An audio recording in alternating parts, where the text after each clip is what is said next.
And you'll see that these pages are in this handout as well.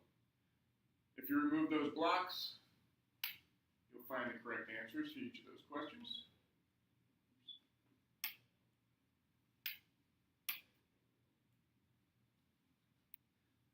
On to the next page. Pause if you need to.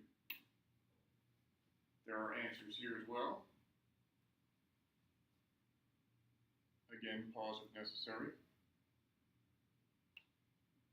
And then this third page here. There are those answers as well. Finally, the answers to questions 1 through 10. Number 1, number 2, number 3, number 4. 2 rays would be ray NP. And the way we would write that is with a ray with one arrow and the letters NP, because it starts at N and goes through P. Another ray would be ray NM, starting at N and going through M. A segment, you could use either segment without an arrow above it, NP, or segment MN, or segment RS. And the answer to number 6, number 7, number 8, number 9, and lastly number 10. Again, you have access to this video. You can go back and rewatch it or stop it if necessary. Which brings us to today's lesson, 6.4, Similar and Congruent Figures. Your textbook definition tells you that two figures are similar if they have the same shape but not necessarily the same size. There's a symbol that looks like a single squiggly little sideways S is the signal that indicates that two figures are similar. Okay. Basically, think of similar figures as if you take a shape and you either expand it to make it bigger or you contract it and make it smaller. All of the angle measures stay the same, but the lengths of the sides are different. When you're working with similar figures, identifying corresponding parts is important. Corresponding parts are basically those sides and angles that are in the same relative position. We'll look at a couple of examples here to show you. The two triangles on the left, triangle ABC and triangle DEF. If we look at what we're being told, they're telling us triangle ABC is similar to triangle DEF. What that means is that angle A and angle D are equivalent. They're the same measure. Angle B, which is listed second, and angle E are also equivalent angle measures. So we would write that with 2 arcs in each of those because it's not necessarily the same measure as angle A and angle D, but we have to show that B and E are the same, so we give them the same number of little arcs in that angle. And angle C is corresponding to angle F, so we would put 3 arcs in each of those to show that those are corresponding and congruent. Okay. If you look at the two triangles on the right-hand side, triangle XYZ is not similar to triangle UVF because they don't have the same angle measures. Angle X and angle U, if you look at them, angle X is a very acute angle, and angle U is very close to a right angle.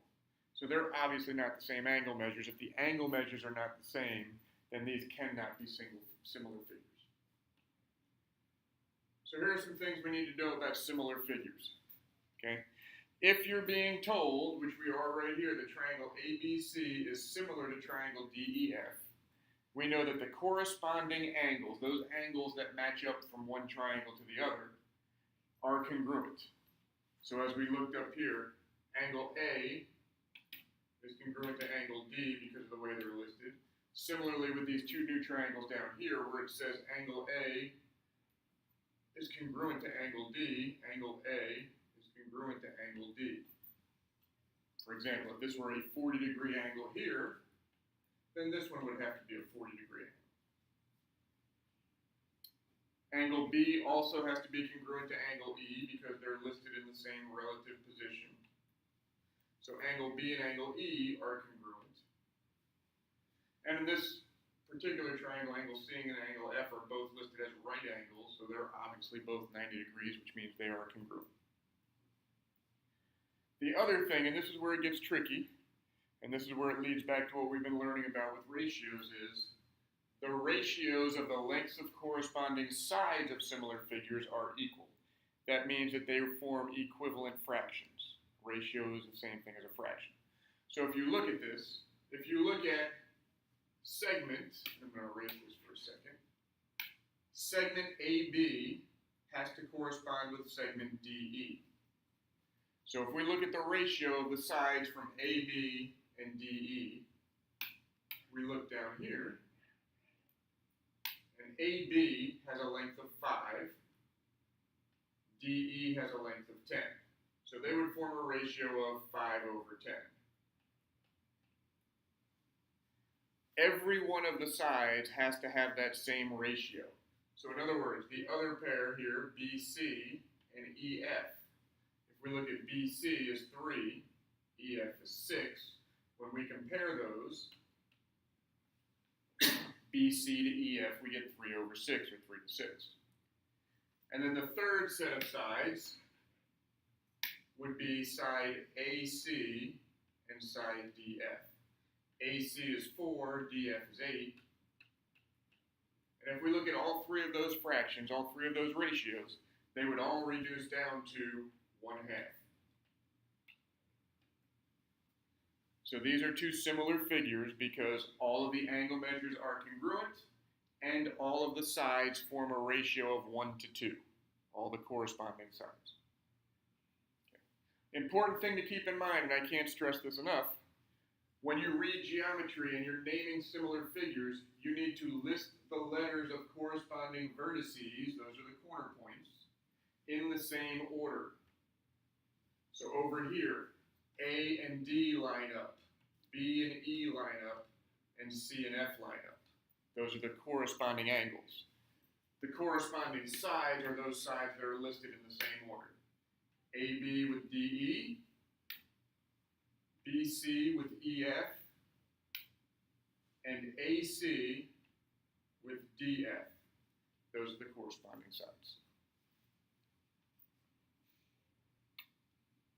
Looking at these two figures, in order for these two triangles to be similar, and they look like they are, we need to know that maybe they're both right angles, and this angle has to be congruent to that angle, and this angle here has to be congruent to that angle. We have to have all of the angles have to be, all the corresponding angles have to be congruent. Okay. We also need to know that if this one has a length of 6, and this one is 8, and this one is 9, and this one is 12, okay, this one may be, let's go with 3, and this one might be 4. If we look at all of these ratios of corresponding sides, this side between the right angle and the one that has one arc, and that one, if I compare them, it would be 6/8. And I know the lengths of the sides are reversed. That's actually the smaller looking one, and this one's actually the smaller looking one. That one's actually the larger looking one. So don't expect that their picture is always drawn to scale. If I compare this side here, which has, let me do it a different color, a length of 3, it goes from the right angle to the angle that has 2 arcs in it. So if I make a ratio of those two, it's 3/4.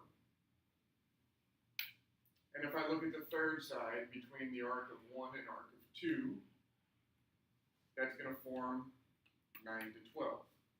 In all three of these cases, that's going to reduce to 3/4. That's going to reduce to 3/4, and this one is already 3/4. All of the corresponding sides form the same ratio. In this case, it's 3/4. What that means is, for every length on this triangle 1 that has a length of 3, triangle 2 is going to be a length of 4 times that.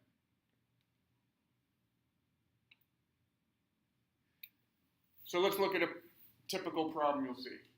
Given that triangle LMN is similar to triangle PQR, name the corresponding angles and corresponding sides.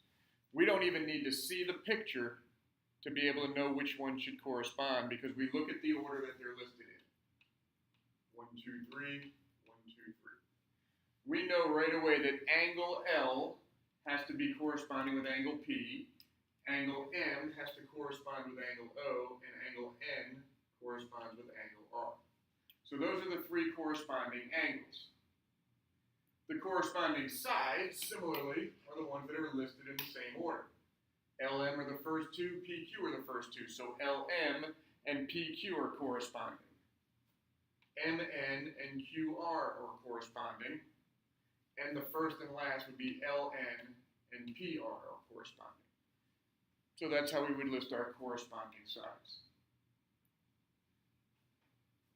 I'll give you a minute to work on question number 1. Please pause, and then try this problem on your own. Okay, for this problem, we should list the corresponding angles, which would be angle A and angle W, angle B with angle X, angle C with angle Y, and angle D with angle Z. So these are all the corresponding angles. The corresponding sides in this case, and here's where you can get confused if you're looking at the pictures. The pictures don't always match up. This one is actually turned around. We have to look at the way the letters are listed. So it would be segment AB and WX, BC and XY, CD and YZ, and AD with WZ would be the corresponding sides. Kind of looks like a happy face.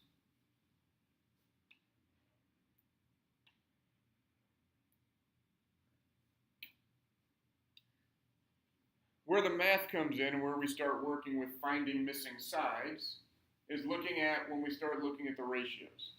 In this particular case, you're given that these two figures are similar. We know because they use the similar symbol in between them. Find the ratio of the lengths of corresponding sides. We shouldn't have to do all four because they told us that they were similar. We should be able to take any pair of corresponding sides. So I can look at AB and JK. AB is 8. We're comparing it to, so over its corresponding side of JK, which is 12. If we reduce that, 4 goes into both of those, we get 2/3. If we look, yes, 8/12, which is 2/3. We could have used any corresponding size. Oops, excuse me. I could have said, well, we got 2/3, or there's another 8/12, or there's a 4/6, which again would reduce to 2/3. Any pair of corresponding sides would have that same ratio.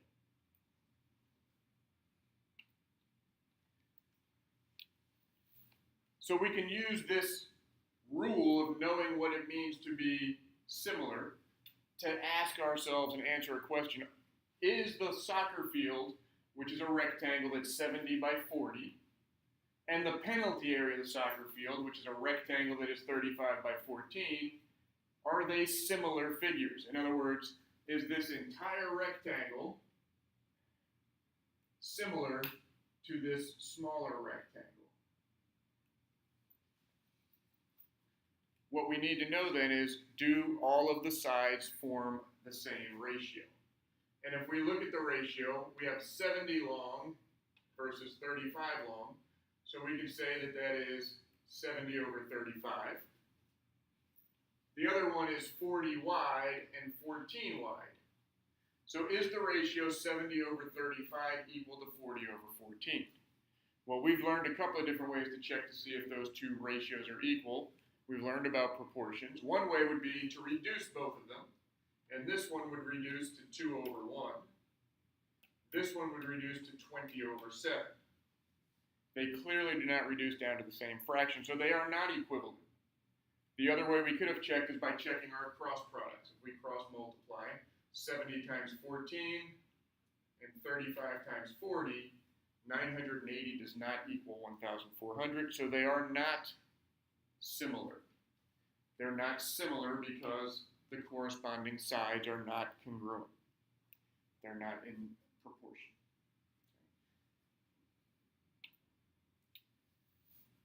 The last thing we're going to talk about is the difference between similar and congruent. Congruent basically means they're exactly the same size and the same shape. Unlike similar, which just meant yes, they're the same shape, but they might be larger or smaller. Okay. So you can show that two figures are congruent if you show that all of their angle measures for corresponding angles are congruent, and all of the lengths of their sides are also congruent. Okay? So if you're told, and the symbol we use for congruent is kind of an equal sign with that squiggly similar sign above it. So that means that they are equivalent. They are exactly the same. Okay. So how we're going to use this is by knowing and looking at the figure at the bottom, example 4. They're telling you, when it says given, they are telling you these two figures are congruent. What that immediately tells you is you know that all of the corresponding angles, A and W, B and X, C and Y, and D and Z, all of those corresponding angles are equal, are congruent, and the lengths of all of the corresponding sides are also congruent. So AB and WX have to have the same measure. BC and XY, CD and YZ, and AD and WZ. So in this question here, we're being asked to find the indicated measure. What is the distance? What is the length of WZ? Well, if we look at this, we know that WZ right here has to correspond with AD. So because they're equal, congruent, we need to know that they have the same measure. So if we know what the length of AD is, we know what the length of WZ is. And if we look here, AD is 12, which means that WZ has to be 12 as well. We're also looking for the length, the measure of angle W. Well, angle W is the first angle listed. It has to correspond with angle A. So again, if we know what angle A is, then we know what angle W is. It would have to be the same. And since angle A is 105 degrees, we know that angle W has to also be 105 degrees.